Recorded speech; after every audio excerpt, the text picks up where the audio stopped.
जब भाजपा के राष्ट्रीय अध्यक्ष जेपी नड्डा जी के द्वारा एक अखबार को दिए हुए इंटरव्यू में कहा जाता है कि हमें आरएसएस की जरूरत पड़ती थी, तो इस तरह के बयान से आरएसएस के कार्यकर्ताओं में उत्साह की कमी हुई। और ये हम और आप सब जानते हैं कि आरएसएस के कार्यकर्ता बीजेपी के लिए ऑन ग्राउंड डेडिकेटेड काम करते हैं। सेम इसी तरह से इन्होंने बजरंग दल को डिसोन किया।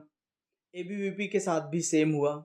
मुझे लगता है कि इस हार जैसी जीत का एक कारण ये भी है, और दूसरा कारण है कि भाजपा ने बाहर से आए, दूसरी पार्टी से आए गैर बीजेपी नेताओं पे भरोसा जताया, उनको टिकट दिया, और ऐसे नेताओं को भी टिकट दिया जो जमीन से जुड़े हुए नहीं थे। तो ये एक दूसरा कारण है जो मुझे लगता है।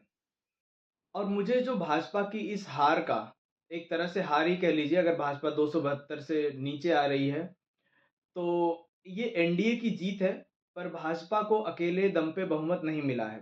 इसका तीसरा कारण ये है कि बीजेपी की आईटी सेल की पुअर परफॉर्मेंस।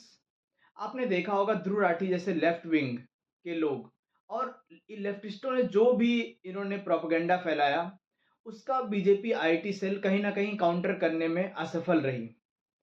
जिस तरह से बीजेपी आईटी सेल 2014 और 2019 में बहुत अग्रेसिव होकर काम कर रही थी, उस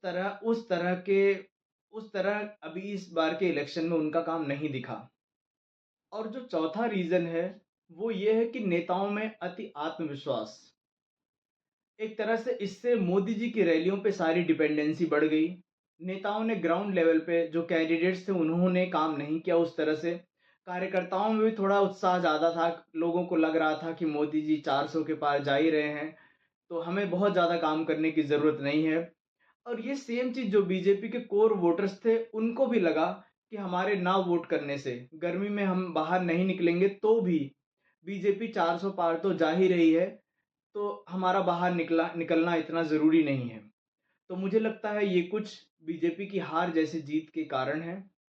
और आपको क्या लगता है, कमेंट बॉक्स में ज़रूर बताइए। धन्यवाद।